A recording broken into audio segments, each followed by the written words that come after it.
Assalamualaikum warahmatullahi wabarakatuh. Salam sejahtera untuk kita semuanya. Selamat datang kembali di KFI Channel. Pada video kali ini kita akan membahas tentang soal P3K 2021 yang dilengkapi dengan kunci jawaban serta pembahasannya. Yang akan kita bahas itu ada 4 bidang, yaitu kompetensi manajerial, kemudian kompetensi sosial kultural, kompetensi teknis guru, serta kompetensi wawancara. Baiklah teman-teman, Bapak Ibu semuanya, sebelum kita masuk ke pembahasan, seperti biasa kami mohon dukungan dari teman-teman Bapak Ibu semuanya dengan cara like dan subscribe channel ini supaya channel ini terus berkembang dan terus memberikan informasi seputar CPNS dan P3K. Baiklah, kita langsung saja ke materi pembahasannya.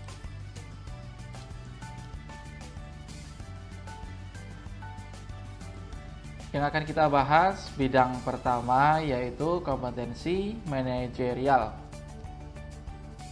Di sini saya sajikan 4 soal ya. Ada 4 soal masing-masing bidang yang saya sajikan. Soal yang nomor 4 di sini saya langsung nomor 4 karena untuk nomor 1, 2 dan 3-nya itu sudah kita bahas di video yang sebelumnya. Jadi teman-teman Bapak Ibu yang belum melihat soal nomor 1, 2 dan 3 bisa melihat di video saya yang sebelumnya. Baik, kita langsung ke soal nomor 4. Menentukan sumber dana yang diperlukan, mengalokasikan sumber keuangan yang ada pada segala aktivitas perusahaan atau penyusunan anggaran pengeluaran, dan melakukan pengawasan terhadap penggunaan dan pemanfaatan keuangan merupakan langkah yang ditempuh oleh manajemen. A. Personalia. B. Produksi. C. Keuangan. D. Pemasaran. E. Administrasi.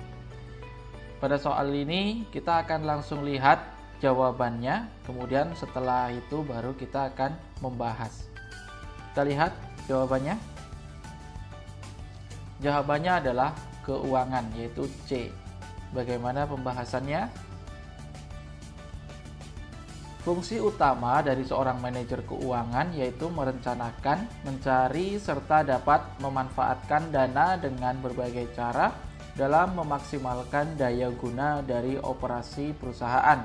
Tentunya hal tersebut membutuhkan pengetahuan akan pasar uang serta dari mana modal akan diperoleh dan bagaimana keputusan yang tepat di bidang keuangan harus dibuat. Nah, itu pembahasan dari jawaban yang C, yaitu keuangan. Kita lanjut soal yang nomor 5. Soal nomor 5. Tingkat manajemen yang bertugas memimpin dan mengawasi tenaga-tenaga operasional adalah A. Organizing. B. Top management. C. Lower management. D. Middle management.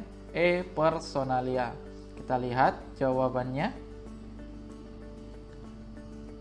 Jawabannya adalah lower management. Bagaimana pembahasannya? Pembahasannya, manajemen lini pertama atau low level management adalah tingkatan manajemen yang paling rendah dalam sebuah perusahaan. Manajemen ini bertugas untuk memimpin dan mengawasi kinerja tenaga operasional. Itu jawabannya, yaitu C, lower management. Kita lanjut soal nomor 6. Salah satu tugas dari manajemen puncak adalah A. Bertanggung jawab pada lower management. B. Menetapkan kebijakan operasional. C. Melakukan semua pekerjaan tingkat operasional. D. Mengawasi para pekerja. E. Bertanggung jawab pada middle management. Kita lihat jawabannya. Jawabannya adalah B. Menetapkan kebijakan operasional. Kita lihat pembahasannya. Tugas manajemen tingkat puncak adalah membuat rencana jangka panjang, menetapkan tujuan dan misi organisasi, serta strategi yang digunakan. Manajemen puncak juga harus dapat mengembangkan semua rencana yang telah dibuat dan mengadakan hubungan dengan pihak luar.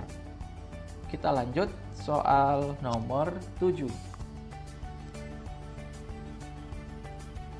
Prinsip the right man of the right place yang digunakan dalam menetapkan seseorang untuk menempati suatu jabatan dalam organisasi merupakan pelaksanaan dari fungsi A. Controlling, B. Planning, C. Organizing, D. Actuating, E. Motivating.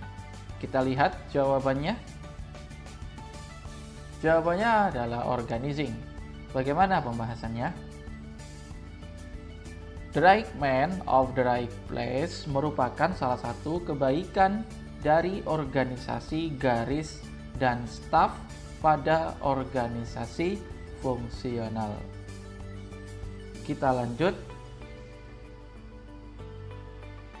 Sekarang kita masuki bidang kompetensi sosial kultural. Soal nomor 4.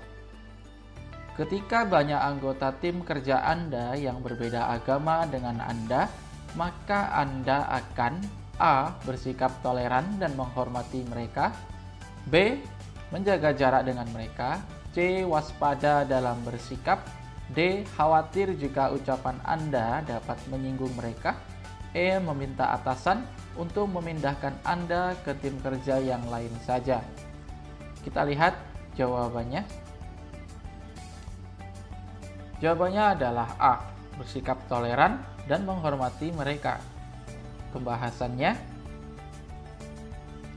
soal di atas bertujuan untuk mengetahui bagaimana Anda membangun hubungan baik antar individu dan organisasi, mitra kerja, pemangku kepentingan, dengan menampilkan sikap dan perilaku yang peduli akan nilai keberagaman dan menghargai perbedaan.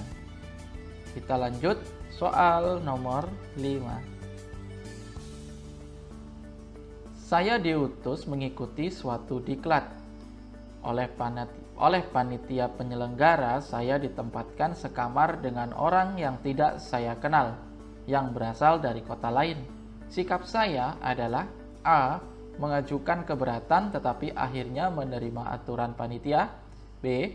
Protes keras dan minta ditempatkan sendiri, C. Mengajukan keberatan dan minta ditempatkan dengan minimal orang yang dikenal, D.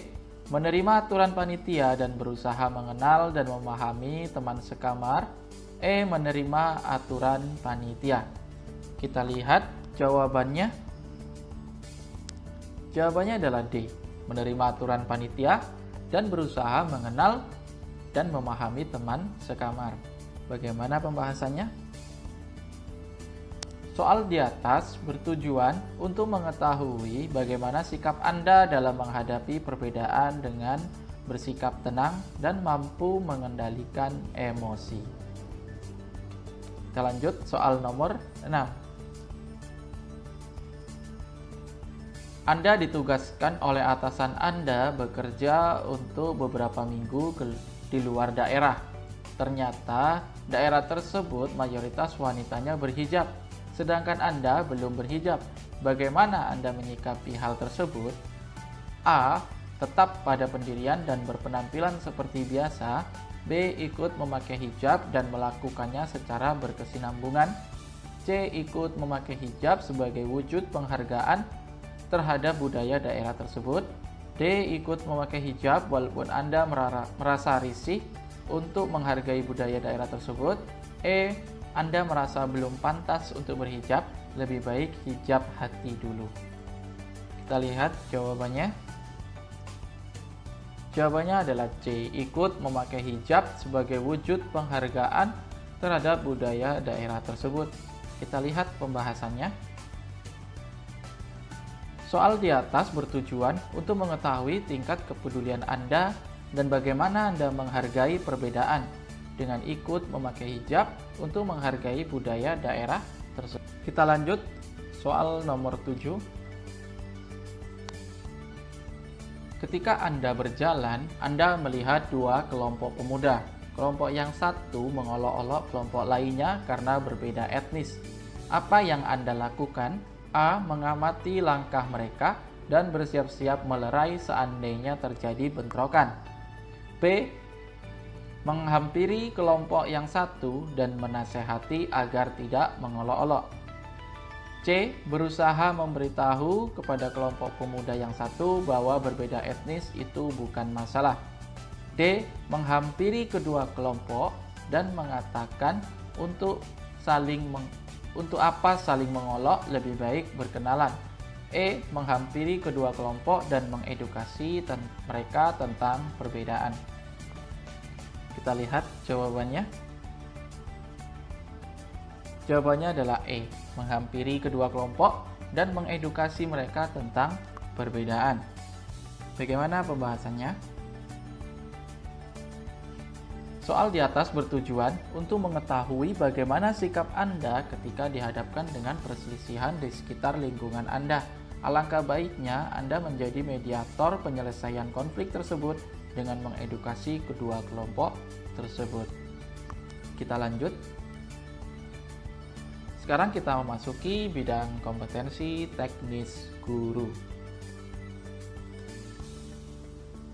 Soal nomor 4. Dalam pembelajaran di kelas, Anda terdapat dua siswa Anda yang berkebutuhan khusus. Pembelajaran apa yang tepat dilakukan dalam menghadapi kondisi ini? A. Menyuruh anak itu mengerjakan soal ke depan dan membimbingnya. B. Membagi kelompok diskusi. C. Melakukan pembimbingan di tempat duduk mereka. D. Mengelompokkan dengan siswa pintar agar ikut terimbas. E. Memisahkan kedua siswa dengan siswa normal lainnya dengan perlakuan berbeda. Kita lihat jawabannya. Jawabannya adalah C. Melakukan pembimbingan di tempat duduk mereka. Kita lihat pembahasannya.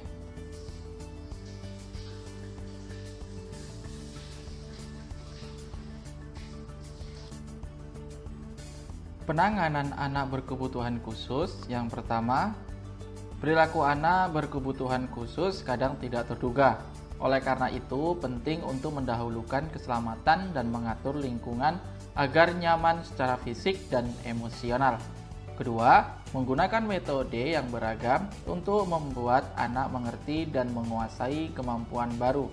Tiga, anak berkebutuhan khusus memerlukan dukungan ekstra atau guru pendamping yang duduk bersamanya. Maka dari itu jawabannya adalah yang tepat C. Melakukan pembimbingan di tempat duduk mereka. Kita lanjut soal nomor 5. Guru menguasai bidang keilmuan lain yang menunjang proses pembelajaran adalah kompetensi A. Pedagonik, B. Profesional, C. Kepribadian, D. Sosial, E. Budaya. Kita lihat jawabannya. Jawabannya adalah A. Pedagonik. Kita lihat pembahasannya. Kompetensi pedagonik pada dasarnya adalah kemampuan guru dalam mengelola pembelajaran peserta didik, seperti halnya menguasai karakteristik peserta didik, menguasai teori belajar, dan prinsip-prinsip pembelajaran yang mendidik, pengembangan kurikulum, dan lain-lain. Kita lanjut soal nomor 6. Dalam mengawali pelajarannya, Pak Ali merumuskan pertanyaan, mengumpulkan data informasi dengan berbagai teknik, mengasosiasi atau menganalisis atau mengolah data, informasi, dan menarik kesimpulan, serta mengkomunikasikan hasil yang terdiri dari kesimpulan untuk memperoleh pengetahuan, keterampilan, dan sikap. Langkah yang dilakukan Pak Ali itu merupakan bagian dari model pembelajaran A. Portofolio, B. Scientific, C. Penemuan, D. Autentik, E. Kontekstual. Kita lihat jawabannya. Jawabannya adalah scientific. Kita lihat pembahasannya. Scientific learning yaitu mengamati, menanya, mengumpulkan informasi atau eksperimen, kemudian mengasosiasiakan atau mengolah informasi dan mengkomunikasikan. Itu pembahasannya. Kita lanjut nomor 7.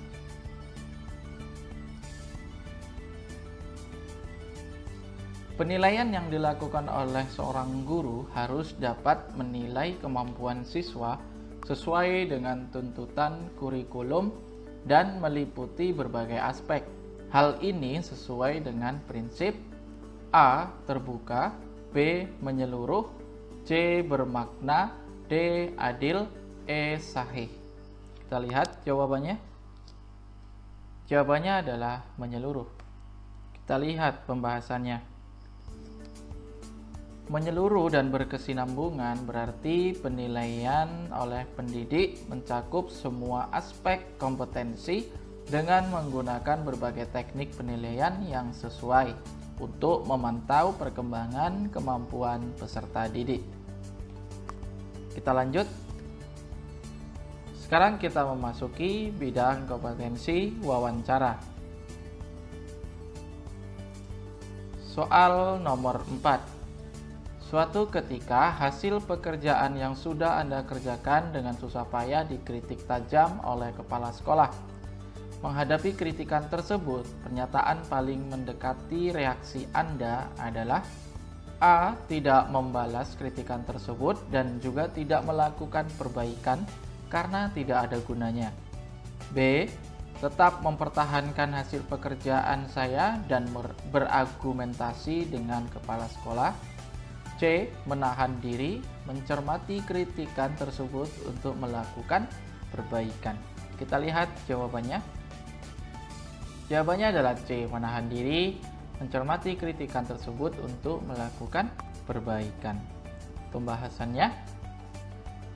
Dalam menghadapi sebuah kritikan, alangkah baiknya untuk mencermati kritikan tersebut. Karena dengan mencermati, kita dapat mengetahui kritikan tersebut benar atau tidak, sehingga kita dapat melakukan perbaikan.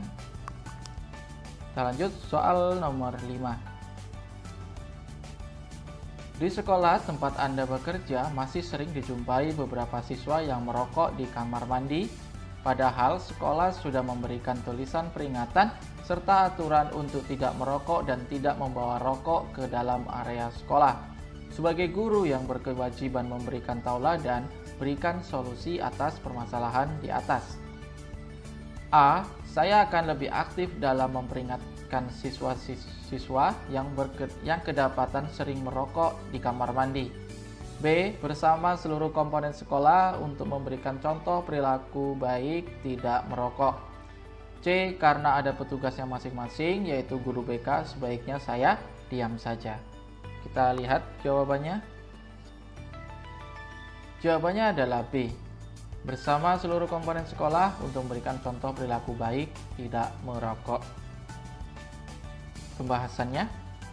Untuk memberikan contoh perilaku yang baik, guru saja tidak cukup dan harus didukung seluruh warga sekolah bersama seluruh komponennya dan menjadi tauladan. Kita lanjut soal nomor 6. Anda ditunjuk sebagai ketua rapat dan ketika rapat sedang berlangsung ada salah seorang peserta rapat yang menerima telepon. Apa tindakan yang akan Anda lakukan? A. Membiarkannya. B. Menegurnya supaya keluar dari rapat. C. Membiarkannya menerima telepon. Kita lihat jawabannya. Jawabannya adalah membiarkannya menerima telepon. Pembahasannya. Anda berada pada posisi sebagai ketua rapat. Seorang ketua rapat harus mempunyai wibawa, tegas, tanggung jawab, dan bijaksana dalam mengatur jalannya rapat. Membiarkannya menerima telepon merupakan jawaban yang paling tepat, karena tindakan tersebut merupakan tindakan bijaksana serta dapat dimaklumi. Karena peserta rapat tersebut bisa saja menerima telepon yang sangat penting dari keluarga, rekan kerja, atau pihak lain. Jadi jawabannya adalah yang C, membiarkannya menerima telepon. Kita lihat soal berikutnya. Soal nomor 7. Terdapat siswa yang mengeluhkan kepada guru bahwa dalam tugas-tugas kelompok seringkali dipaksakan teman-temannya untuk menyelesaikan tugas itu sendirian. Hal ini karena siswa tersebut selain pandai, juga anak yang berada sehingga kebutuhan-kebutuhan dalam mengerjakan tugas mudah dipenuhi. Menanggapi hal tersebut, Anda A. memfasilitasi pertemuan anggota kelompok agar tidak ada pemaksaan dan semua ikut berkontribusi. B. meningkatkan pemantauan proses kerja kelompok dan menginformasikan hasil evaluasi serta keterlibatan setiap anggota dalam kerja kelompok.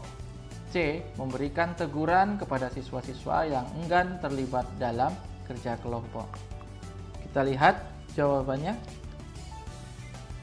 Jawabannya adalah B. meningkatkan pemantauan proses kerja kelompok dan menginformasikan hasil evaluasi serta keterlibatan setiap anggota dalam kerja kelompok. Bagaimana pembahasannya? Mari kita lihat. Sebagai seorang guru, tidak hanya sekedar memantau, tapi juga melakukan dan menginformasikan hasil evaluasi pembelajarannya.